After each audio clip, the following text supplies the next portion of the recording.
Então vamos começar. Então, a questão que nós estamos colocando, na aula passada a gente tirou a densidade de energia a partir dessa equação. Agora vamos olhar a densidade de momento. Então o que a gente viu é o seguinte, quando a gente tirou a densidade de energia, o que a gente fez? A gente acoplou essa equação de campo com a variação do campo sob transformações de translação espacial, porque a gente sabe que as translações espaciais estão associadas o gerador das translações espaciais é o hamiltoniano. Portanto, a gente faz uma transformação do campo frente a uma transformação de translação espaço-temporal, que é alguma coisa desse tipo, filinha de telinha x, eu estou fazendo uma translação espacial. É igual φ de tx.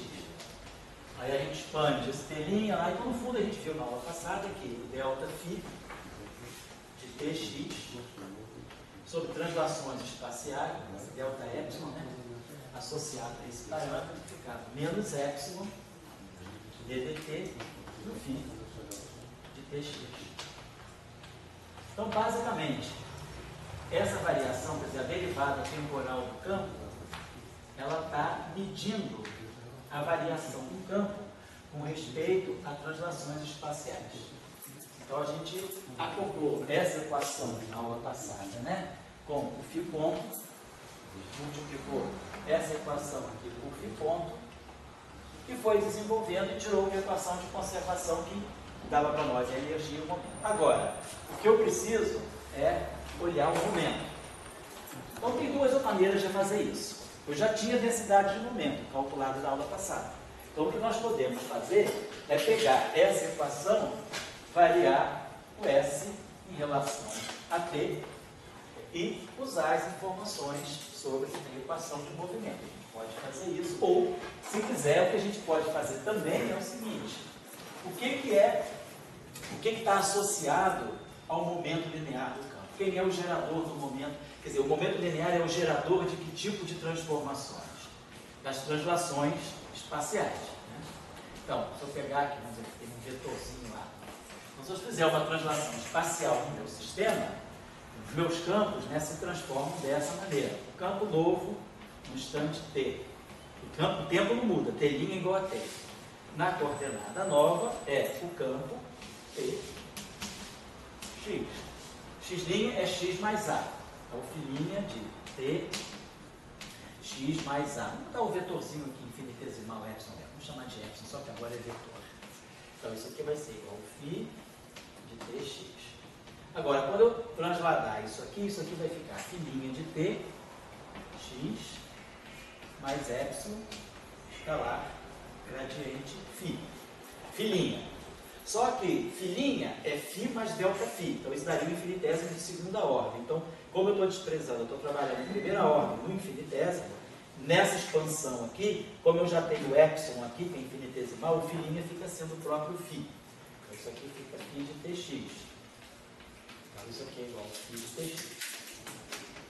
Então, filinha menos φ, que é o delta φ.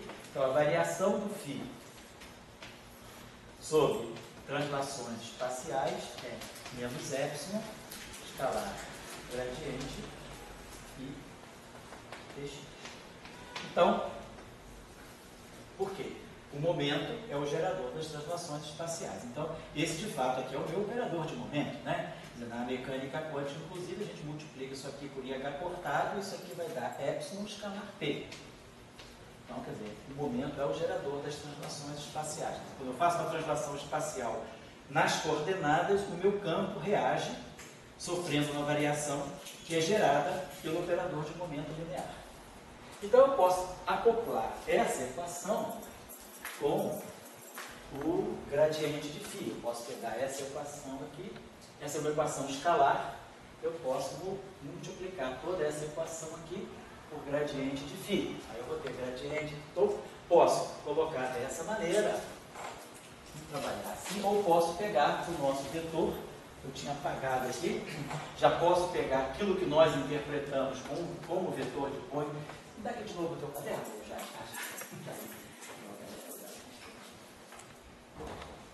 agora.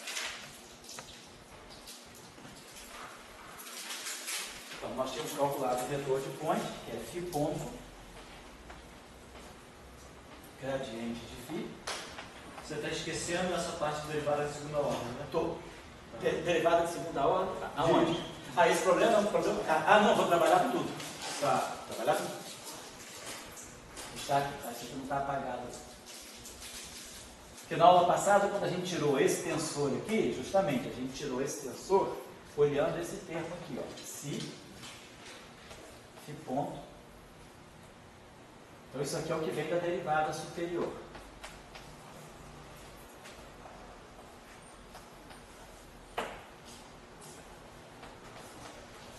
Deixa eu só chamar a atenção. Já peguei teu caderno. Deixa eu fazer uma coisinha só antes de usar o termo com derivadas mais altas, porque ele vai dar complicação, que é só complicação algébrica, não é nada demais, não tem complicação conceitual. Mas para a gente já fixar o conceito, vamos pegar o Klein-Gordon, deixa eu apagar isso aqui. Então, se nós pegarmos a equação, agora só um instantinho, parênteses, vamos esquecer o psi, vamos esquecer o termo de derivada superior. Então, vamos pegar essa equação aqui, vamos voltar aqui ao caso de Klein-Gordon usual.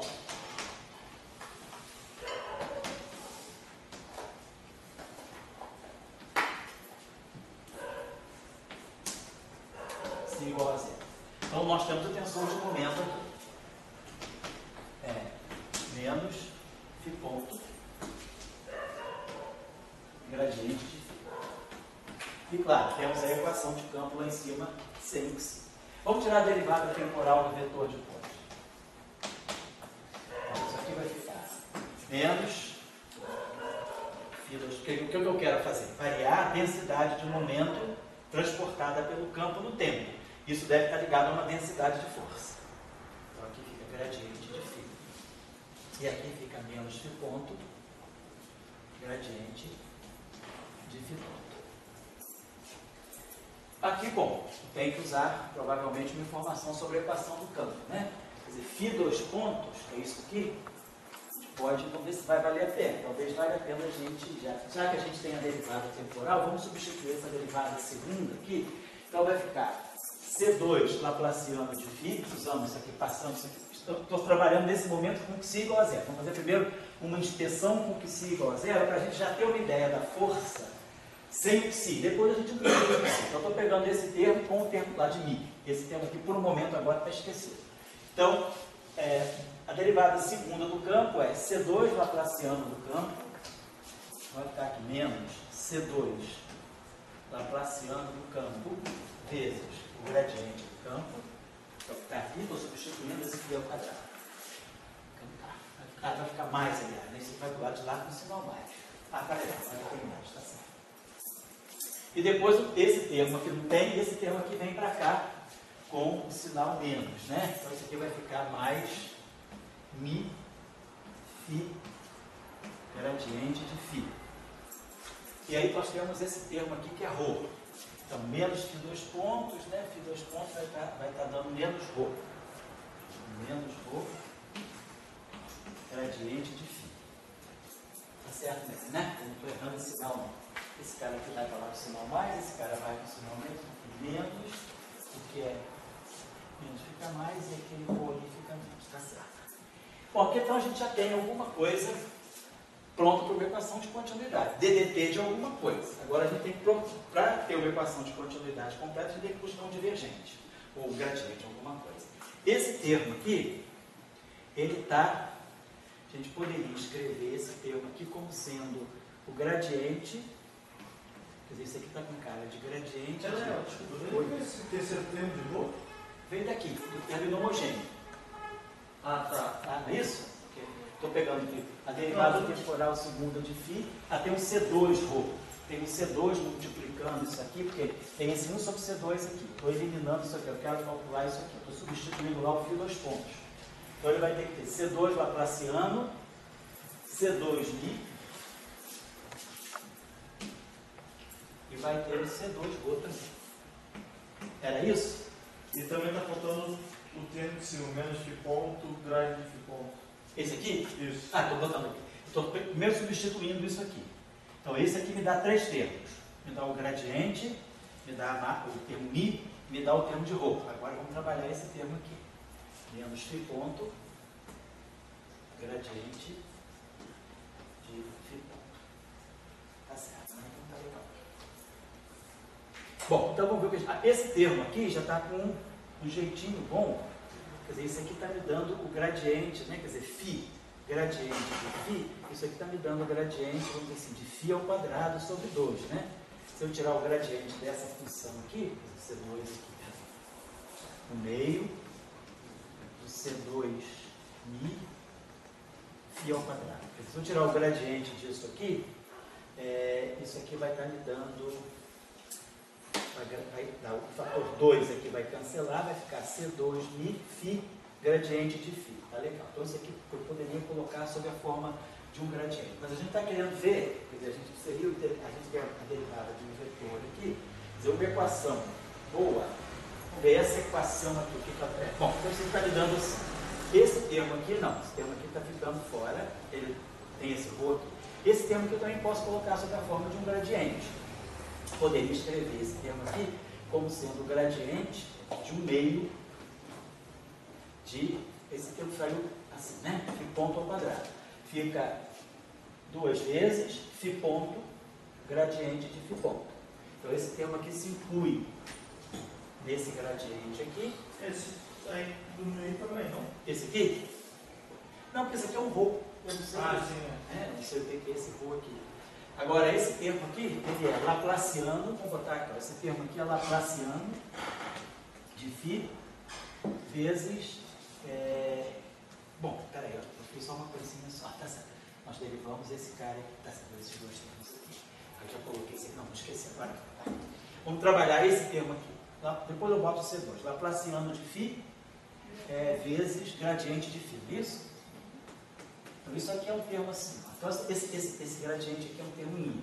Então isso aqui vai dar para nós, vamos colocar assim, vamos botar assim, derivada J de φ, e aqui uma derivada I de φ. Vamos colocar dessa forma. O que eu estou querendo dizer com isso é que a gente está dizendo que essa equação é uma equação vetorial, vou pegar a componente I desse vetor, a componente I desse daqui, a componente I, que é como se aqui fosse um DI, e aqui a componente I desse gradiente. Estou só pegando esse termo com a componente I livre, que é a componente vetorial. Então a gente pode escrever esse termo aqui assim, dj do dj, djφ, diφ. Então, botei essa derivada aqui atuando aqui. Então, estou escrevendo esse termo como sendo essa derivada inteira, mas agora menos essa derivada aqui, djφ, dj, diφ. Então, quer dizer, esse termo aqui, essa derivada segunda, bate aqui, gera esse termo. Quando ela bater aqui e gerar esse termo, eu tiro esse termo para poder fazer essa identidade aqui.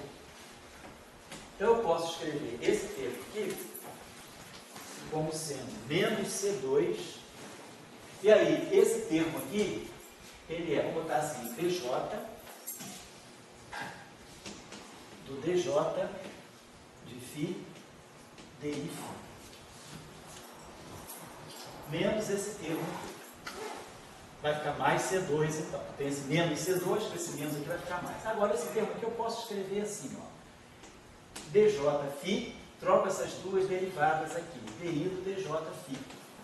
Então eu poderia escrever esse termo aqui como sendo a derivada I de um meio de djφ, djφ. Ou seja, esse termo aqui é o gradiente de um meio do gradiente de φ, escalar gradiente de φ. Então vamos escrever esse termo aqui, eu já vou apagar, esse aqui já está ficando bagunçado, certo?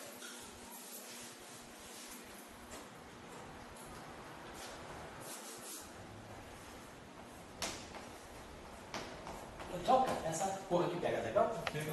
A farinha? Sim, dá para ver. Dá para ver, né? Então, tá legal. Então, eu vou botar esse termo aqui, menos C2, dj, diφ, dj, mais C2, gradiente. Vamos manter esse índice I. Então, vou fazer o seguinte, vou pegar a componente I desse vetor aqui, fazer essa componente I, aqui tem o índice I, vou escrever esse termo aqui também como sendo índice I, esse termo aqui dentro. Então, esse termo aqui é esse aqui, agora tem que pegar esse aqui, né, que eu não botei aqui. Tá certo, então esse termo aqui vai aparecer menos C2, então esse aqui ficou menos C2, vai aparecer mais C2. É esse termo que eu estou trabalhando aqui, mais C2, DI, que é o gradiente, né? Esse termo aqui, gradiente do DJφ, DJφ. Esse termo aqui. Agora, vai entrar esse termo aqui, que é DI também, de 1/2, C ao quadrado e φ ao quadrado. Depois vai entrar esse termo aqui, vou botar ele aqui, menos DI de 1/2 de φ ao quadrado. E depois esse termo aqui, menos C2 ou gradiente de φ.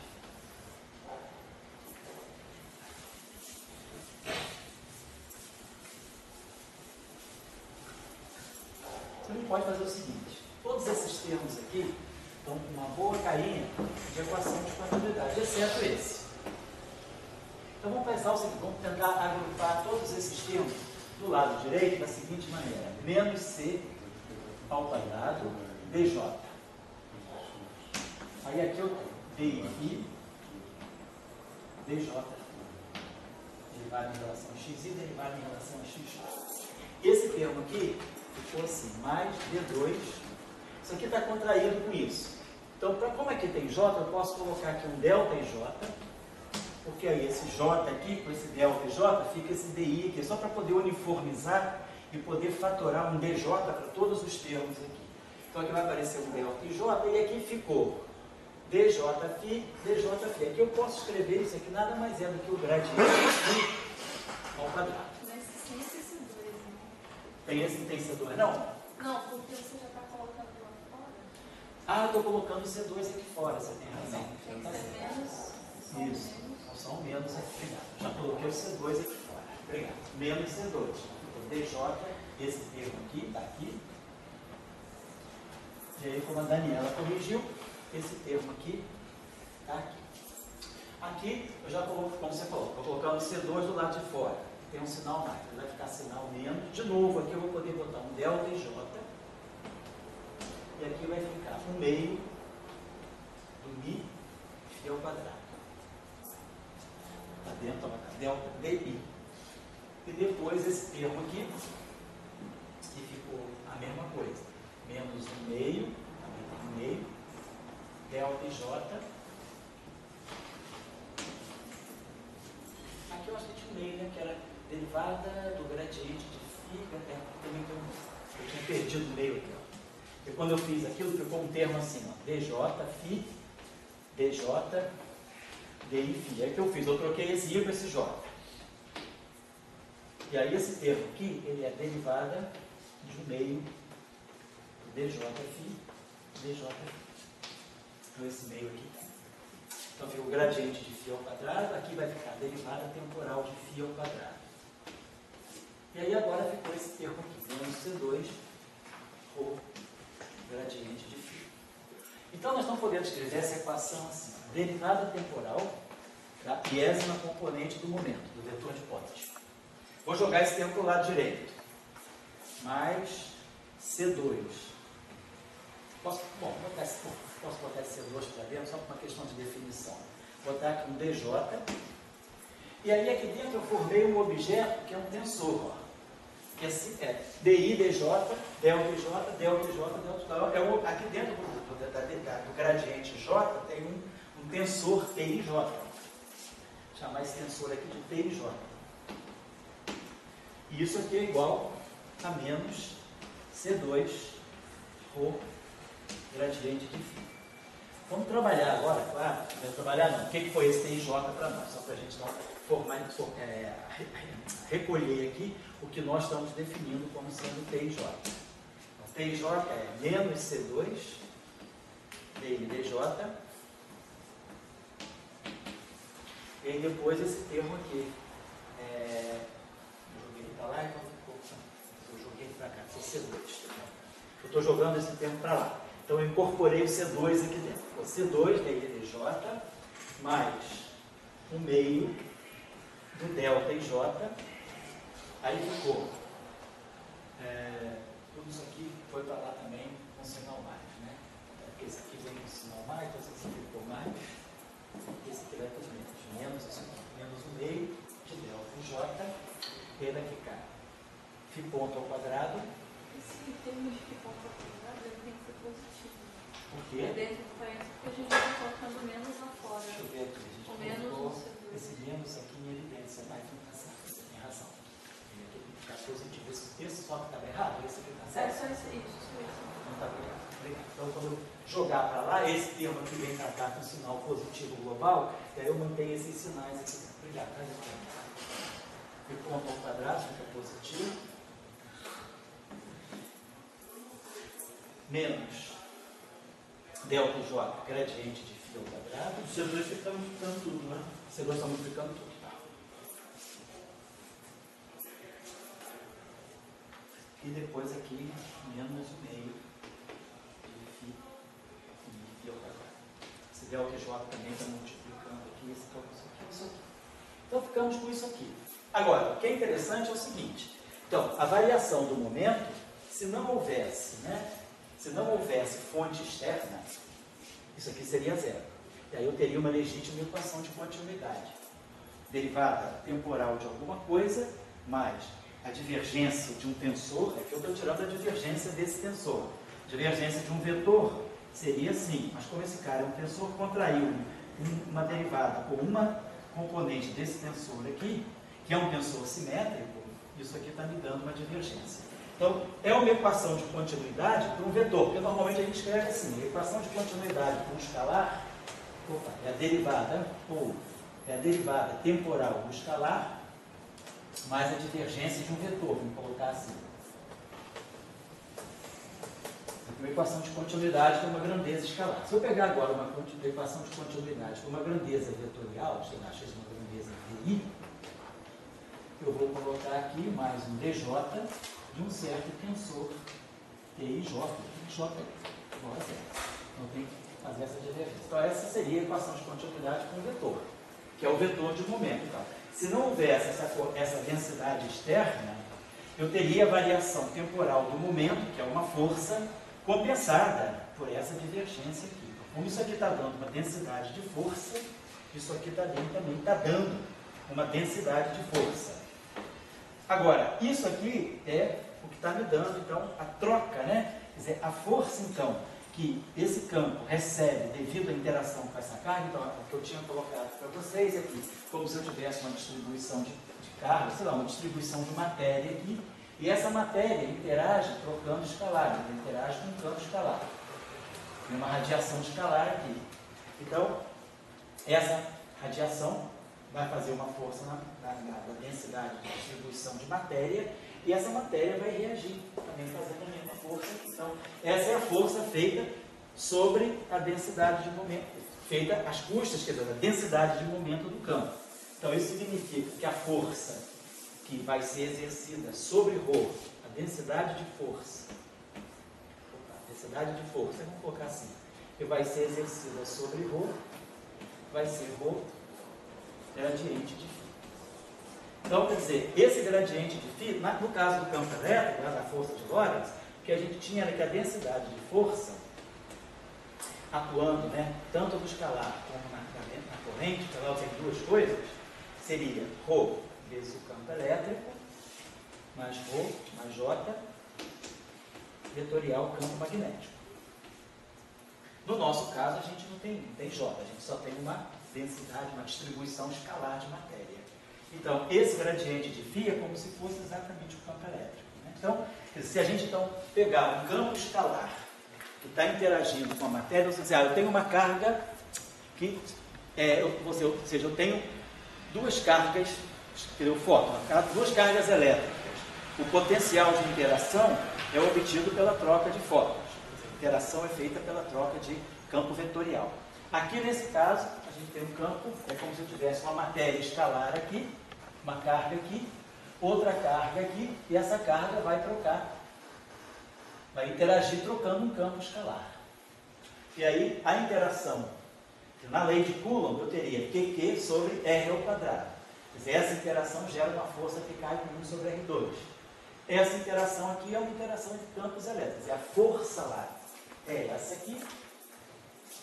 E nesse caso aqui, quer dizer, o gradiente do campo escalar é que vai fazer o papel do campo, como se fosse um campo elétrico, mas não é, claro, é um campo, quer dizer, a parte do campo que vai se acoplar com a distribuição de matéria e vai fazer essa força sobre essa matéria. Quer dizer, se a minha partícula, se a minha distribuição fosse uma partícula pontiforme, quer dizer, se o meu ρ fosse uma certa carga, não digo que é carga elétrica, uma carga qualquer, uma carga escalar, localizada num ponto X, né, carga pontiforme, então a força que estaria agindo seria isso, seria essa força naquele ponto X, o valor do gradiente do campo. Então é como uma força, tipo força coulombiana.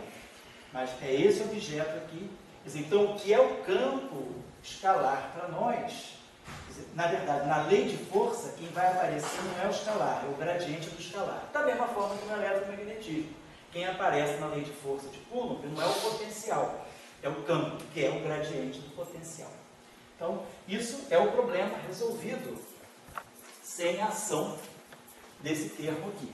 Agora, o que a gente pode observar, não vou fazer, aí fica como tarefa, vocês já entenderam o que fazer, porque agora é só jogar com derivada, mas de qualquer maneira, esse termo aqui, ele só tem derivada. Então, o que a gente espera é que esse termo aqui, ele entre completamente aqui, nessa definição.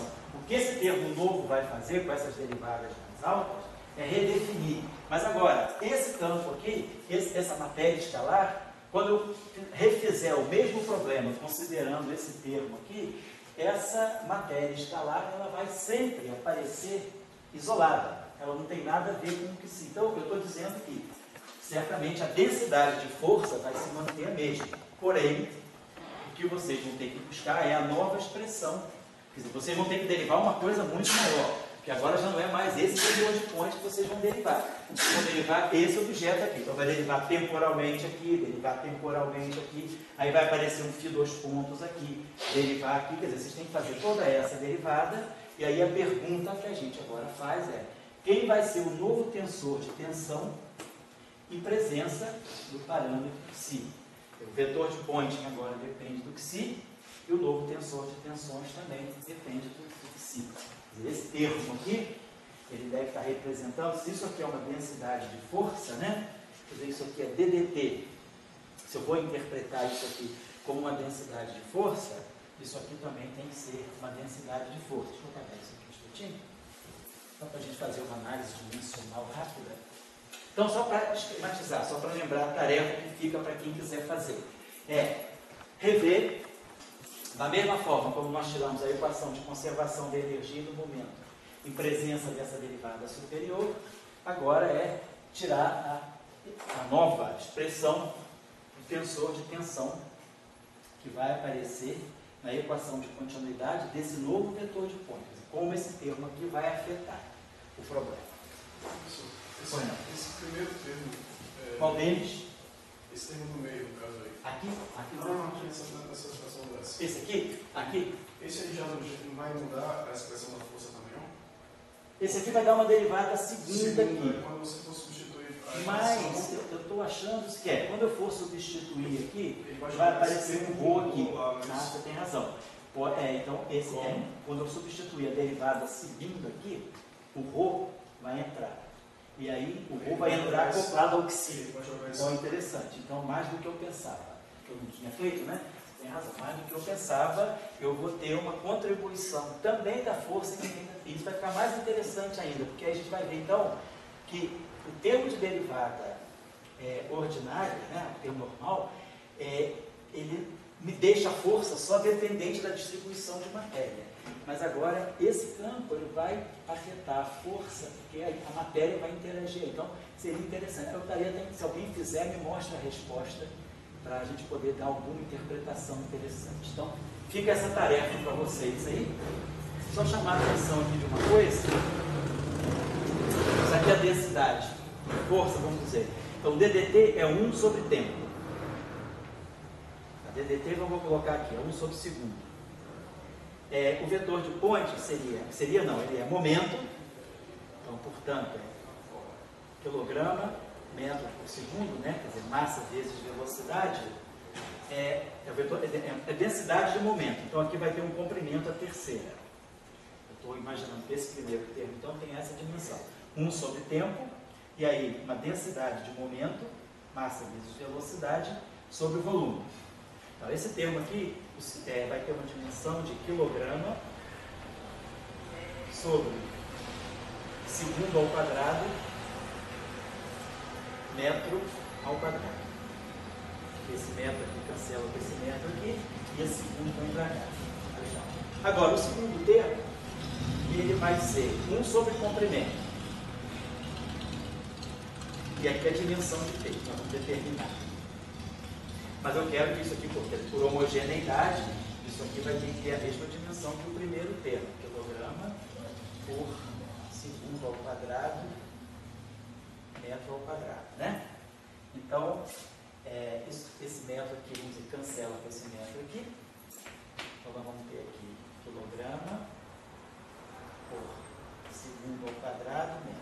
Não é isso? Essa aqui é o meu T, né? Eu introduzi, nós colocamos na... Tá certo. Mas se bem que tudo bem. O C2 está dentro do T, não importa. Não importa o que esteja dentro do T, o que a gente vai querer é que isso aqui tenha uma dimensão de... isso aqui só para a gente ter uma ideia, né? Então, isso aqui, quilograma, metro ao quadrado. Então, isso aqui é momento por unidade de tempo, quer dizer, isso aqui é força. Tá certo? Isso aqui é força por unidade de volume. Então, fica isso aqui. Então, a gente vai ter esse objeto aqui, vai ter dimensão para nós de quilograma sobre segundo ao quadrado metro, né? Então, ele vai ter, o que a gente pode ver aqui? Multiplica por o metro ao quadrado em cima e embaixo, vai aparecer... Metro ao quadrado aqui, metro ao quadrado aqui. vai dar metro ao cubo. Aí, metro ao quadrado... É uma densidade, né? É a densidade de energia, né? Poderia... Porque vai ser massa vezes velocidade ao quadrado. Espera aqui, olha só. Vamos ver o seguinte. Isso aqui a gente não tem aqui quer dizer, que tem metro ao quadrado. A gente pode pensar os pontos. Porque quilômetro ao quadrado... Faz o seguinte, vem você fazer, porque aí eu vou ficar confuso. É melhor. Porque se um grita do lado, outro grita de outro, é melhor um só fazer. Vai lá fazer. Mas isso força sobre a área. Vamos lá. Pois é, isso que eu estou vendo. Eu queria chegar lá. Vai lá. Força sobre a área, exatamente. Vai lá. Seja o maestro aí. Não, que eu ia chegar aqui, velocidade por massa e energia, da energia por volume, não? Certo. Quer dizer, isso aqui... Tira o metro em cima e embaixo. Olha só, você botou aqui quilograma, aqui estava metro ao quadrado. Então mantém o metro ao quadrado aqui. Então, quilograma, metro por segundo ao quadrado. Não, você tem aqui... Não, fica metro cúbico. Aqui tem metro aqui, você bota o metro ali em cima, né? Fica o metro. Metro por segundo ao quadrado. É força. Força por unidade de volume, né? Isso. Então, tem que ser. Isso. Força por unidade de volume. Tá certo, beleza. Olha, força, obrigado. Tá certo, isso mesmo. Desculpa aí, obrigado por ter vindo aqui. Então, é força por unidade de volume, né? Quer dizer, não é por unidade de área, né? Agora, quando eu faço aquele termo aí, quer dizer, quando eu divido, né? Eu já dividi aqui por esse metro aqui. Tá certo. Se a gente colocar aqui, isso aqui é força por volume. Então a gente poderia pensar, isso aqui é força por área e aqui tem um comprimento aqui. Isso? Então isso aqui é uma pressão, que é força por unidade de área, faz pressão por unidade de comprimento. Tá legal? Então isso é unidade de T. Então seria uma unidade de pressão por unidade de comprimento. Então, quer dizer, de uma certa maneira, tem alguma coisa ligada à pressão aqui. Vamos dar só uma olhadinha aqui nesse termo. Se a gente olhar para esse termo aqui, ele tem duas, por exemplo, se eu pegar a componente x desse vetor aqui, eu vou produzir aqui, se eu pegar a componente x, aqui é x, aqui é 1. Então aqui vai ficar d, 1. Então isso aqui vai dar para nós D1 E11 mais D2 T12 mais D3 T13. Então a gente vai ter esse termo aqui está ligado a alguma coisa que envolve o plano x, y, quer dizer, se eu estiver estudando a variação de momento na direção x, então, se eu pegar essa componente aqui x, claro, vai aparecer esse termo aqui, quer dizer, se eu fixei o i igual a 1, o primeiro termo vai ser 1, 1. Fixei o i igual a 1, vai ter 1, 2. Fixei esse i igual a 1, que vai ser 3, 3. Então aqui eu tenho esse objeto T1, aqui eu tenho alguma coisa que envolve T12, quer dizer, alguma coisa que envolve esse tensor projetado nos dois planos x e y, e aqui no x e no z. E aqui alguma coisa só x com x. Então, quer dizer, esse tensor aí, ele vai acoplar, né, como sendo um tensor, obviamente, ele se decompõe segundo os três planos. Se nós estamos olhando a conservação do momento ao longo de x, então, aqui, essa direção aqui, porque todas as três direções estão colocadas. Se eu vou para o espaço dos momenta, isso aqui fica o momento ao longo da direção x, que é a direção que nós estamos aqui vendo, né? Direção x, momento tx, e aqui o ttil 1, 1.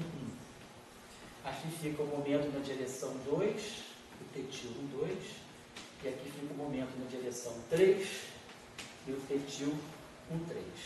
Então, aqui eu vou dar esse objeto aqui, tá? Ttil 1, 2, ele está, quer dizer, esse K2, então, esse K2 aqui é ortogonal à direção do momento. Esse aqui é o momento na direção K1, que está fluindo o momento, e esse K2 aqui está na direção ortogonal ao momento, e esse aqui também, K3, está na direção ortogonal a x, né? Quer dizer, na direção ortogonal, aquela direção. Depois, claro, eu vou fazer a mesma coisa por S2 e por S3. Então, esses tensores aqui, ele está dando esse objeto aqui, que está numa direção ortogonal ao plano que é Ttil? Ttil é a transformada de Fourier. Ah, tá. Dos tensores de energia momento aqui. Só para a gente, porque às vezes olhando no espaço de Fourier fica mais fácil olhar as coisas aqui. Então, esse cara aqui é o momento na direção que está fluindo. Esse cara aqui, ele vai me dar essa direção, ele vai me dar esse produto escalar. Esse momento ortogonal na direção y, por exemplo, e no plano xy, nesse plano aqui. Então, esse aqui está me dando na direção z. Então, o que a gente está vendo é que esses tensores, essas componentes aqui de momento, elas vão estar se organizando na direção de ortogonal à direção de propagação e agindo nesse plano aqui. Esse plano aqui, vamos dizer, se eu chamar isso aqui de x, y, isso aqui de z, então esse termo aqui, ele tem esse K2 aqui na direção y e tem esse T12 que está nesse plano aqui, x, y. E tem esse K3 aqui que está na direção, esse K3 aqui que está para cá na direção z. Então, esse objeto aqui é ortogonal a esse plano. Então, é isso que está me dando, quer dizer, à medida que o momento está se propagando para cá, nós temos forças laterais feitas nesse plano aqui. Então, esse tensor aqui, a gente chama de tensor de tensões por essa razão. Ele vai medir as tensões dos planos coordenados à medida que o momento vai se propagando. Bom, então era isso que eu queria chamar a atenção. Então, nesse caso aqui, vamos ver agora se a gente puder pegar, eu queria deixar uma outra coisa para vocês pensarem aí. Nesse caso aqui, que é o caso simples, que a gente só tinha uma derivada, a gente conseguiu ter uma interpretação e ver o que deve sair daí. Então, deixo essa tarefa para vocês completarem. Mas agora tem uma outra coisa que eu queria chamar a atenção, que é o seguinte. Observem aqui qual é o significado dessa equação aqui. Então, eu tenho a dinâmica do meu campo está do lado esquerdo e tem uma fonte para esse campo. Esse campo está interagindo com essa fonte externa. Mas vocês poderiam pensar, mas por que eu não tenho campo φ aqui, por exemplo? Imaginem que eu tivesse a seguinte equação. Vamos esquecer esse termo aqui, porque ele só vai dar, assim, efeitos a mais. Vamos dar uma olhadinha na equação de Clapeyron usual aqui, que é 1 sobre C, ao quadrado, D2 menos Laplaciano de φ. Tá lá, equação de Clapeyron normal, mais aquele termo usual dela. Vamos trabalhar com isso aqui. Mas vamos dizer que tem o seguinte. Quando a gente... estou fazendo confusão com os dois cursos. Mas vou abrir a questão aqui. Imaginar o seguinte, imagina que esse meu campo escalar, ele esteja se propagando no meio. Eu tenho um campo escalar, se eu não colocar nada como está ali, o meu campo escalar está completamente livre e eu tenho uma fonte externa com a qual ele vai interagir. Mas imagina que eu tivesse uma outra fonte do problema em que aparecesse aqui um termo que sabe chamar essa fonte externa de, eu chamei de ρ, vou chamar de f. Uma função f de tx aqui, porém, diferentemente dessa, ela está acoplada ao campo. Botei esse termo aqui e aqui o ρ. Então, o meu problema agora tem duas nuances, né? Tem o campo e a fonte externa com a qual ele está interagindo. Mas agora aparece um termo novo, em que eu tenho também alguma coisa externa, mas essa coisa externa já está acoplada com o meu campo.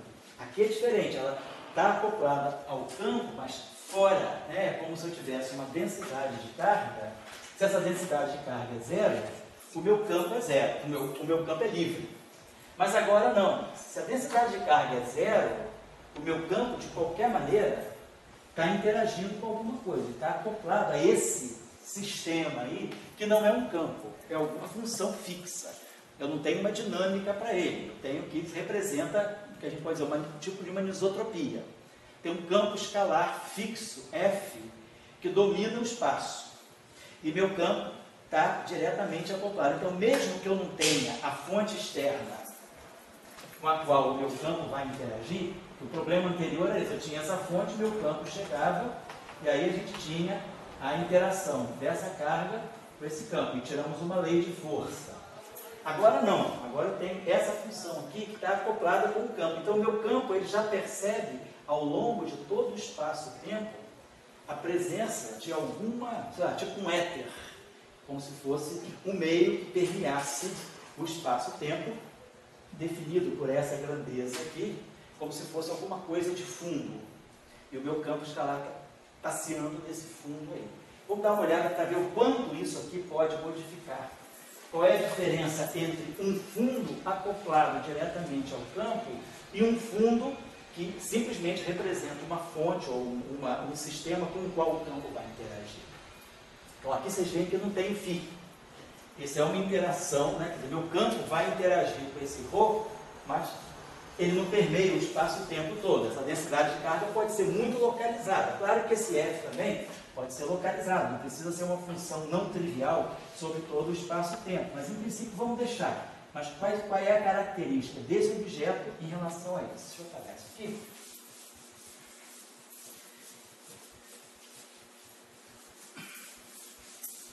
Essa discussão tem aparecido, não dessa forma simples como eu estou falando, mas na astrofísica, na discussão das relações de dispersão dos fótons que vêm de galáxias distantes, né? Opa, já vou acabar, vai ser rápido isso aqui.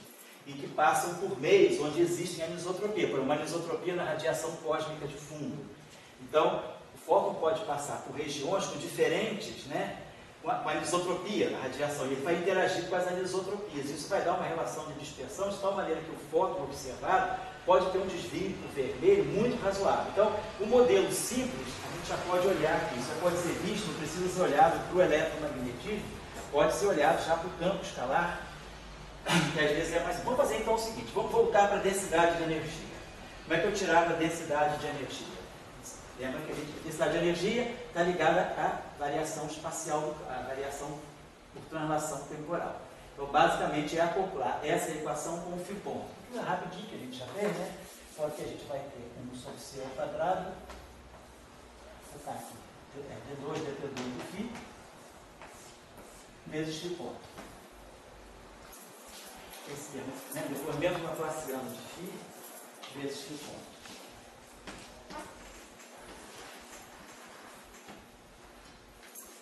Depois, mais bif de ponto,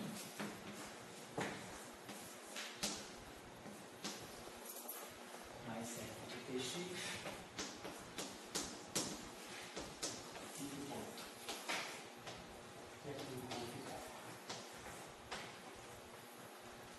Muito bem. Então a gente já sabia mexer nesse termo aqui.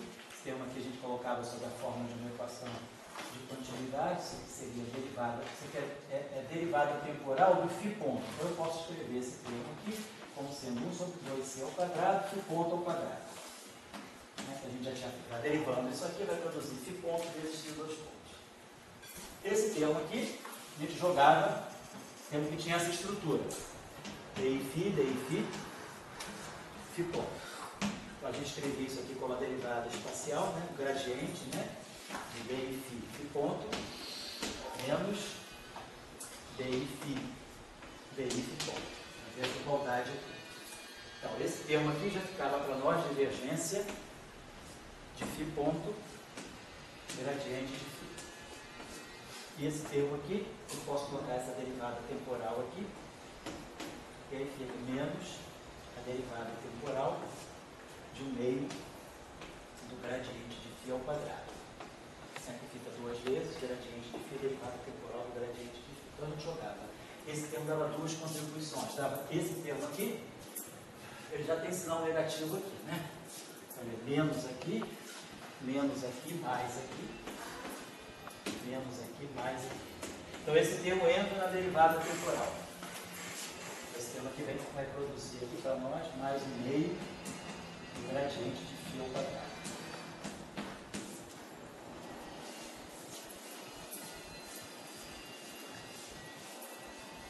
Esse termo aqui também imediato, vai para a derivada temporal, vai mais 1/2 do mi φ ao quadrado.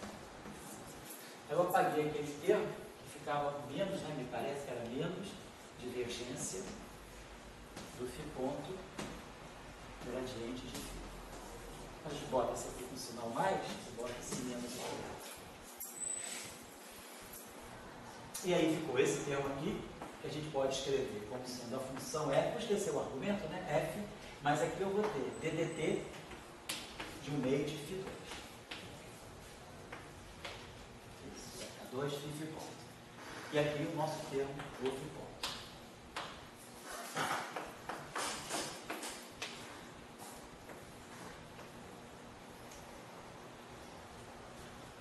Tudo aqui, né? Agora, esse termo aqui eu ainda posso também colocar de uma certa maneira na equação de continuidade. Ele vai ser ddt de 1/2 do f φ2, porém agora eu tenho que subtrair menos 1/2 de derivada do t do f, eu vou botar aqui f ponto, derivada temporal do f vezes 1/2 de φ2. A gente pode escrever essa equação como equação de continuidade, fica a derivada temporal daquilo que nós já tínhamos identificado como sendo a densidade de energia do campo. Só que agora vai aparecer esse termo aqui, vamos dizer, mais 1/2 de φ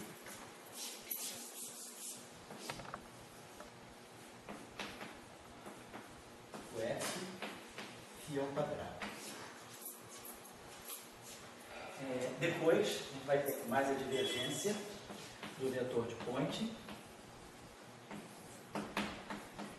Esse aqui continuou, tá? Ele não foi alterado por essa vamos dizer, espécie de meio que está acoplada com campo escalar.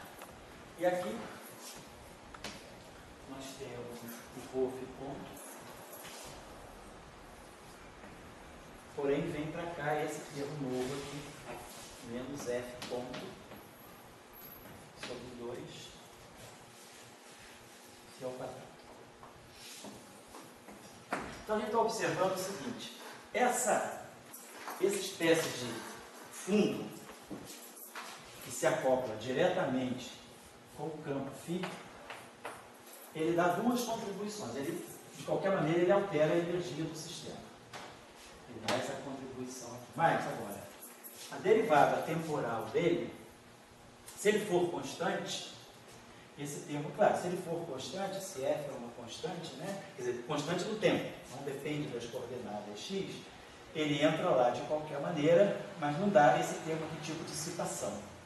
Então, diferentemente então, dessa fonte aqui, essa fonte apenas, ela troca energia com o campo, e depois a gente viu, isso aí gera uma lei de força, porém, sem alterar a densidade de momento. Agora, como essa fonte F, como esse fundo F, ele está acoplado diretamente com o campo, Então ele acaba também entrando na própria, ele não modifica a densidade de momento, mas modifica a densidade de energia do campo, mas ao mesmo tempo, se ele tiver uma derivada temporal não trivial, ele vai estar dissipando a energia do campo, ele vai estar contribuindo para esse termo aqui, né, que é um termo típico de, vamos dizer, dissipação, é como se eu tivesse uma corrente externa também, no caso de Maxwell, interagindo com o campo. Então eu queria só sugerir a vocês duas coisinhas aqui, quem quiser completar essa tarefa aqui, seria agora olhar a influência desse F aqui na densidade de força. Então, poderia, quem quiser continuar, seria esse, então, quer dizer, se o teu campo, vou dar um exemplo agora do eletromagnetismo, se o teu campo vai e ele interage com alguma coisa que está modificando o seu meio, né, que seria esse objeto aqui, isso vai alterar a força que nós tínhamos visto no campo escalar, que era, no caso, de uma derivada só, era rho do gradiente de φ. Então havia essa força aqui que o campo faz sobre a densidade de carga e a densidade de carga reage fazendo essa força no campo. Então, ponto 1 aqui seria rever, né, vamos dizer assim, rever a densidade de força. E aí, claro, para rever a densidade de força, basicamente o que a gente vai fazer vai ser tirar a derivada temporal do momento. O momento não se modificou, mas a equação de campo está modificada. Esse seria o primeiro ponto. E 2 seria rever a relação de dispersão vamos dizer, do campo. Se eu for agora olhar essa expressão aqui, é o campo, vamos dizer, sem fonte, sem interação com o rho. Só o campo mesmo, né? Fazendo rho igual a zero. Mas aí, claro, o rho sendo igual a zero, o F fica porque o F faz parte do meio. Então, o campo está interagindo diretamente aqui. Agora a questão é, eu vou ver qual é o papel desse objeto aqui na relação de dispersão. O que isso vai fazer? Quer dizer, a frequência do meu campo, ela agora vai começar a ter uma dependência. Essa equação aqui que me dá a frequência, ela é afetada por essa função de Tx. Eu já não tenho convolucional. Oi? Eu já não tenho convolucional. Já tem um termo? Convolucional. Porque se você for para a transformada de Fourier e você fizer a transformada de Fourier dessa função, isso aqui vai dar uma convolução, sem dúvida. Você vai sobrar para você uma integral, você não vai ganhar uma equação algébrica, você vai ganhar uma equação integral. Não fica em relação de dispersão. Pois é, isso que eu estou pedindo a vocês. Senão não teria tarefa. Então eu queria que vocês analisassem a relação de dispersão em presença disso aqui. Como o colega falou, isso vai trazer uma relação convolucional. Então isso eu queria que vocês pensassem. Só para completar para vocês, no caso do eletromagnetismo, só rapidinho para vocês, né? Imagina o seguinte, que a gente tem, vamos pegar as equações de Maxwell mesmo, só para... Imagina que eu tenho as equações de Maxwell, divergência,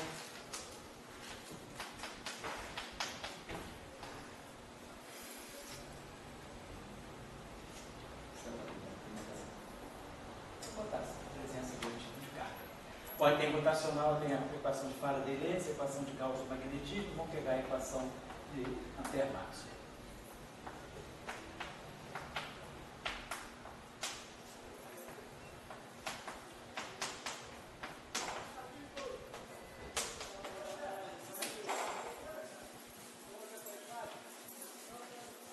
Vamos supor o seguinte. Vamos supor que esse meu campo aqui, quer dizer, esses aqui são os campos eletromagnéticos que estão se propagando. Mas vamos supor o seguinte, existe um campo de fundo. Imagina que o meu problema seja o seguinte, eu tenho uma região do espaço onde existe um campo, que pode ser, sei lá, o campo gerado por um solenoide, o campo gerado por uma estrela, ou eu estou no interior de um capacitor e a gente joga onda eletromagnética aí. Então vamos dizer que a gente vai pegar o meu campo elétrico, ele vai ser a superposição, existe um campo de fundo, o meu campo elétrico que vai satisfazer a equação de Maxwell, ele vai ter um campo de fundo aqui, vamos chamar um campo elétrico é zero, que é dado, seria o campo de um capacitor, não importa, o campo externo, e mais aqui o campo que vai se propagar nesse meio. Vamos dizer que aqui vai ser o campo de fora, vamos chamar de F aqui. Então isso aqui é um campo externo. Não necessariamente constante. Não necessariamente constante, exatamente. Não necessariamente uniforme, nem constante no tempo. E aqui o campo, vamos dizer, a excitação que se propaga, quer dizer, o campo do fóton, vamos dizer assim. Então, quer dizer, a gente tem campo total, o campo de fundo que já existe, mais o campo do fóton que entra nesse meio. Eu posso estar no interior de um solenoide e jogar um laser. Então, o campo magnético total é o campo do solenoide, uniforme, por exemplo, nesse caso, e o campo do laser que está se propagando. E a mesma coisa do campo magnético, também como o Henrique falou, não necessariamente nem constante no tempo, nem uniforme. Então, vou ter um B0, mais, estou chamando de B0, né? Mais o campo magnético do fóton.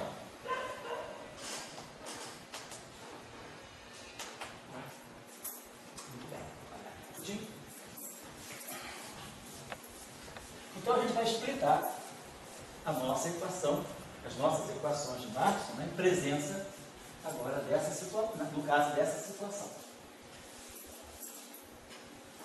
Então a primeira equação vai ficar divergência de E. Então nós vamos ter, não necessariamente esse campo é constante, então ele não vai ter divergência zero. Divergência de E zero, mais divergência de E, igual a ρ sobre epsilon zero. Faço a mesma coisa para Faraday lentes, pegar os magnetismos, vamos pegar agora o Ampère-Marx. Rotacional de V0, mais rotacional de V, C quadrado,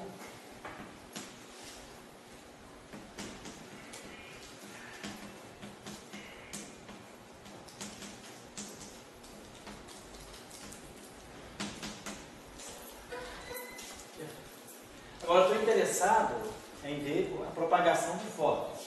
Então vamos dizer o seguinte, vou pegar essa equação aqui, vou pegar aqui a equação de Faraday rotacional de E, zero,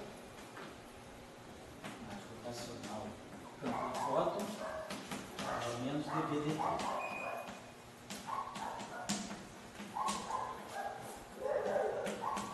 E claro, a divergência de V0, mas a divergência de V0.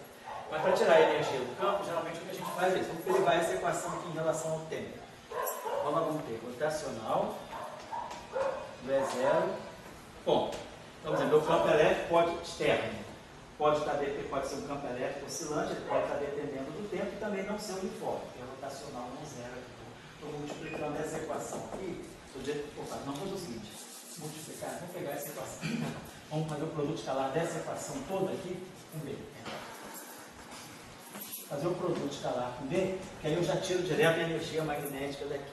Então nós vamos ter o seguinte, rotacional de E0, escalar D, mais rotacional de E, escalar D, menos rotação B0, ponto, escalar D.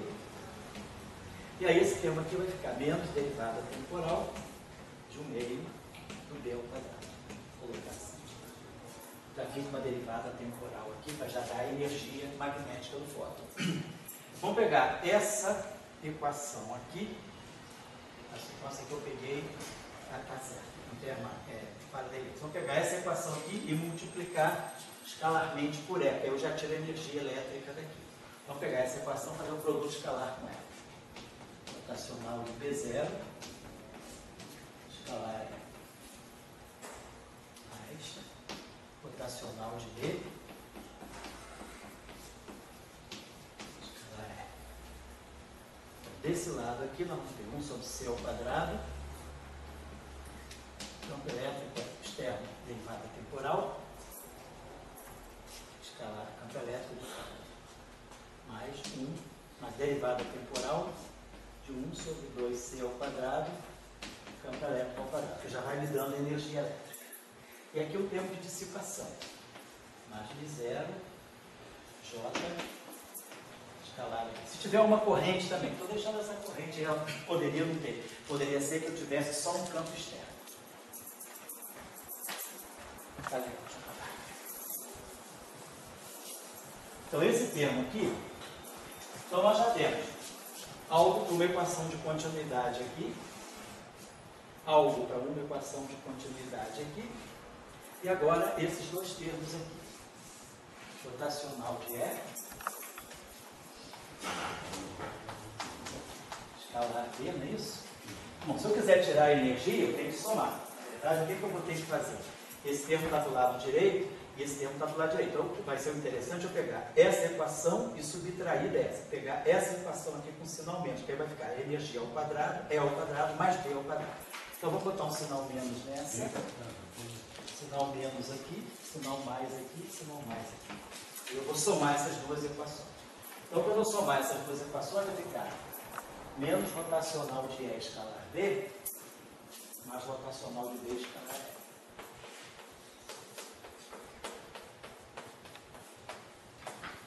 Vamos fazer isso aqui. Então, isso aqui está me dando menos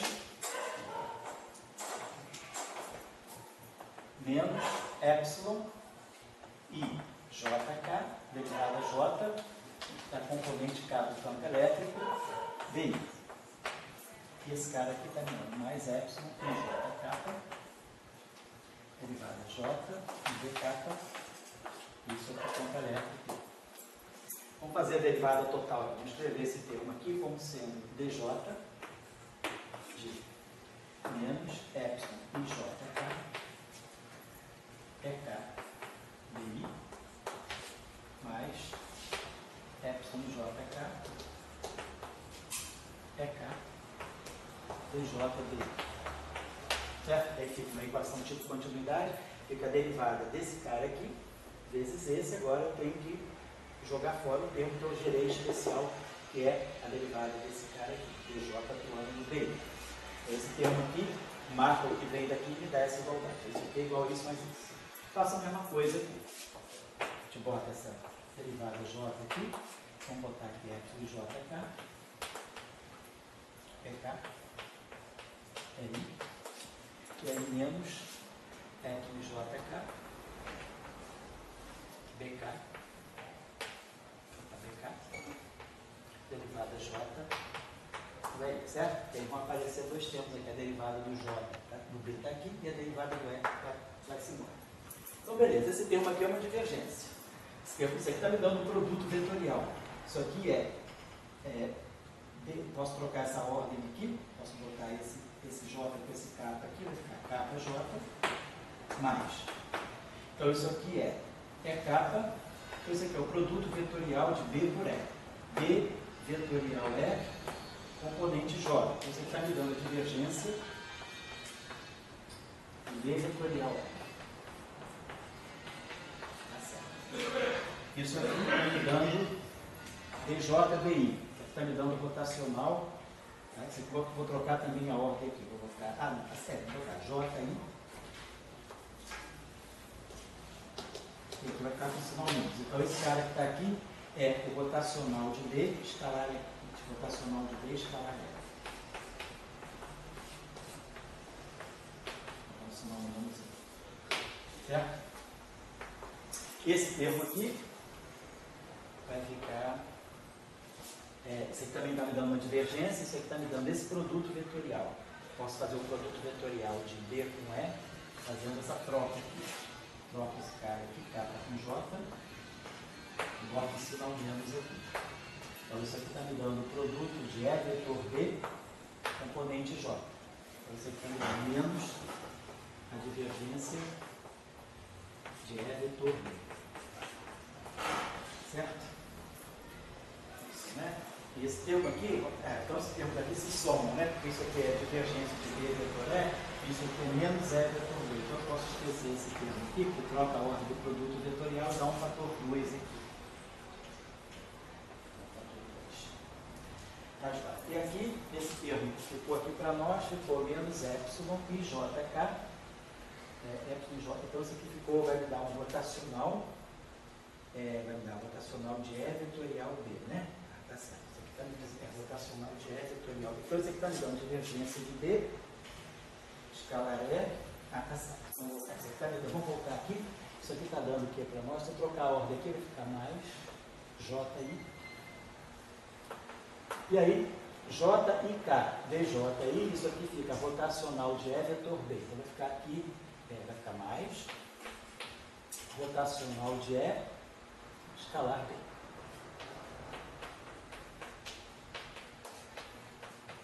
Tá certo. Então a gente está vendo o seguinte, deixa eu apagar isso aqui. Então nós vimos que isso tudo que está aqui pode ser escrito assim.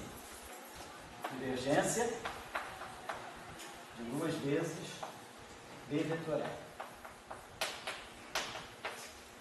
E depois, menos rotacional de B escalar E, que vem para cá com o fator 2. Então, esse termo aqui transita para o lado de lá com o fator 2. E esse aqui é rotacional de E escalar B, que está com o sinal mais ali, transita para cá com o sinal com o fator 2. Então, o que a gente está mostrando é que esse 2 cancela, esse 2 cancela e esse 2 cancela. Então, o que a gente tem aqui, esse termo que está aparecendo para nós aqui, rotacional de B escalar E, menos rotacional de E escalar B, é uma divergência. Divergência de B vetorial E. Então, já está dentro de uma equação de continuidade. Então, quando eu somar essas duas equações para chegar para a equação de continuidade, então nós estamos somando. Desse lado aqui apareceu a divergência de B vetorial E, que na verdade deve ser o vetor de Poynting do fóton. Esse termo aqui. Esses dois aqui. Vamos fazer o seguinte, vamos trazer tudo, esse termo aqui está positivo do lado direito. Então eu vou trazer esse termo para o lado de cá. Vai ficar derivada temporal, vou botar assim. Derivada temporal de 1 meio 1 sobre 2C2 é ao quadrado mais 1 meio de V2. Tá? Esse termo aqui. Somei esse aqui com esse aqui. Aí aquele que estava lá do lado de lá com sinal positivo veio para cá com menos divergência de B vetor E, que é mais a divergência de E vetor B. Então, está saindo uma equação de continuidade daqui. E aí agora, vamos olhar os termos que não são equação de continuidade. Nós estamos trazendo, né? Trouxemos esse para o lado de cá, então vamos jogar tudo com a equação de continuidade para o lado de lá. Vai ficar menos μ0 J escalar E. Esse termo que eu estou trazendo DDT para cá e a divergência do B vetor E para cá, do E vetor B para cá. E tudo que não é jogar para o lado de lá. Esse termo negativo, esse termo para aqui vem para cá negativo, menos B0 escalar B.